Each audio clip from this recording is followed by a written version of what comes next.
तर बघा मित्रांनो, आजची महत्त्वपूर्ण माहिती आपण डिस्कस करूया। 1 मार्चला शून्य भेदभाव दिवस काय केला जातो, साजरा केला जातो। तर 1 मार्चला आणखी म्हणजे नागरी संरक्षण दिवस सुद्धा साजरा केला जातो। आता शून्य भेदभाव दिवस मग 1 मार्चला साजरा केला जातो, तर आपल्याला काही महत्त्वाच्या कलमा लक्षात ठेवायच्या आहे की कलम 14 हे कायद्यापुढे समानता या संबंधित आहे। तर कलम 17 आहे अस्पृश्यता बंदी। मग अस्पृश्यता निवारण कायदा कधी करण्यात आला होता, तर हा 1955 मध्ये करण्यात आला होता आणि नावात बदल झाला होता 1976 मध्ये। नागरी संरक्षण कायदा 1955 असं त्याचं नामकरण 1976 मध्ये करण्यात आलेलं होतं। आणि ॲट्रॉसिटी ॲक्ट कधीचा आहे, तर ॲट्रॉसिटी ॲक्ट आहे 1989चा। ओके, तर हे सर्व पॉईंट पाठ ठेवा। त्यानंतर कलम 15 धर्म, वंश, जात, लिंग या आधारावर कोणत्याही प्रकारचा भेदभाव केला जाणार नाही अशी कलम आपल्या घटनेमध्ये आहे। आणि कलम 44 ही पण सध्या चर्चेमध्ये आहे, समान नागरी कायदा। तर हा कायदा लागू करणारं पहिलं राज्य गोवा होतं, दुसरं उत्तराखंड, तर तिसरं राज्य आसाम हे ठरलेलं आहे। तीनही पॉईंट लक्षात ठेवा, महत्त्वाचे आहे।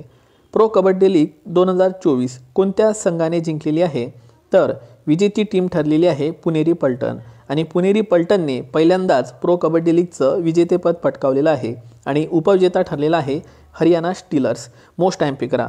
मग प्रो कबड्डी लीगला भारतामध्ये कधी सुरुवात झाली होती, तर 2014 मध्ये। जसं की मागं प्रश्न विचारलेला आहे की IPLची सुरुवात कधी झाली होती, 2008 मध्ये।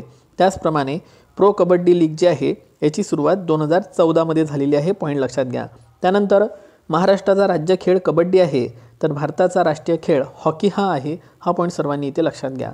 त्यानंतर पुढे बघा, भारतात सर्वाधिक बिबट्यांची संख्या 13,874 इतकी आहे। तर यामध्ये प्रथम क्रमांक मध्य प्रदेश, दुसरा महाराष्ट्र, तर तिसरा कर्नाटकचा लागतो।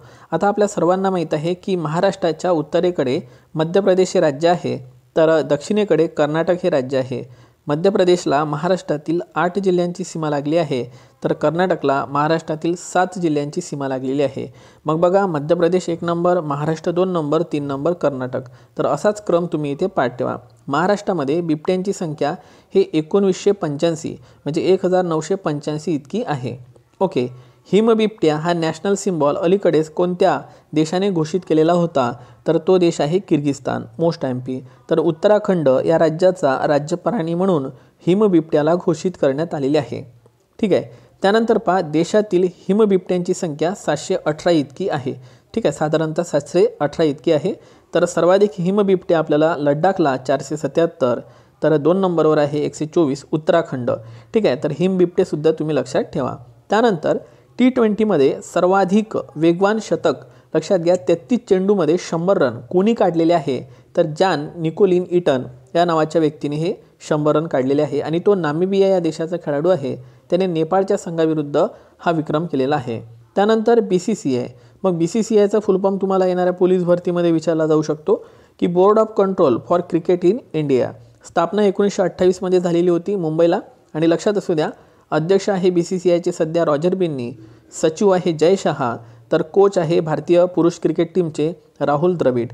ओके, त्याचप्रमाणे एक लक्षात घ्या, BBC एक संघटना आहे, त्या संघटनेचे अध्यक्ष झालेले आहे समीर शहा आणि BCCIचे सचिव आहे जय शहा। आणि आशियाई क्रिकेट परिषदेचे अध्यक्ष सुद्धा जय शहा झालेले आहे। आशियाई क्रिकेट परिषदेचं मुख्यालय कोलंबो, श्रीलंका या ठिकाणी आहे। त्यामुळे हा पॉईंट इथे सर्वांनी लक्षात ठेवा। महत्त्वाचा प्रश्न म्हणजे IPL 17चे सीझन जे आहे लक्षात घ्या 17वे 2024 मध्ये सर्वात महागडा खेळाडू लक्षात घ्या मिचेल स्टार्क ठरलेला आहे, जो की ऑस्ट्रेलियाचा आहे। आणि त्याला कोलकाता नाईट रायडर्स या संघाने 24.75 कोटी रुपये देऊन खरेदी केलेली आहे। त्यामुळे हा पॉईंट सर्वांनी इथे लक्षात ठेवायचा आहे। स्पॉन्सरशिप कोणाकडे आहे IPLची, तर ती आहे टाटाकडे। आणि IPLला सुरुवात 2008 मध्ये झाली, हा पॉईंट मी तुम्हाला आत्ताच कव्हर करून दिलेला आहे। त्यानंतर ब्रिटनचा सर्वोच्च सन्मान नाइटवूड जो अवॉर्ड आहे 2024चा, हा सुनील मित्तल यांना देण्यात आलेला आहे। ते भारती एंटरप्राइजेस या संस्थेचे लक्षात घ्या, या कंपनीचे ते संस्थापक आणि अध्यक्ष आहेत। ओके, मग ब्रिटनचे पंतप्रधान कोण आहे, तर ते आहे ऋषी सुनक 57वे।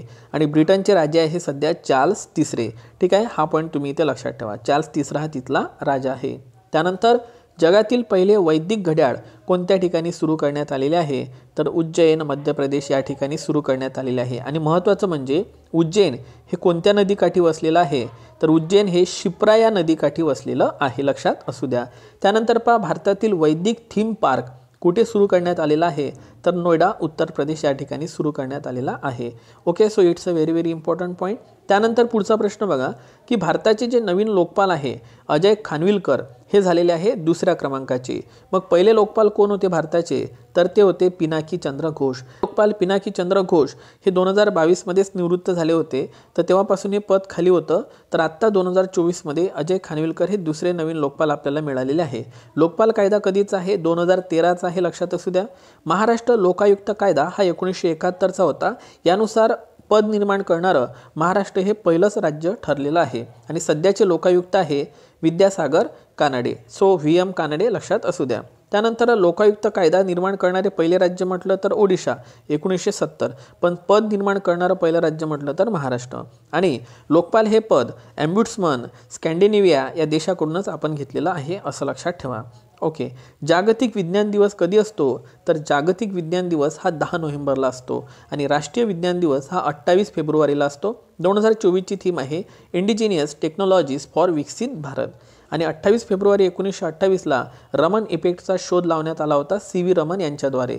ओके, 1930 मध्ये त्यांना नोबेल पुरस्कार सुद्धा मिळालेला आहे आणि त्यांना पहिला भारतरत्न अवॉर्ड सुद्धा देण्यात आला होता 1954 मध्ये.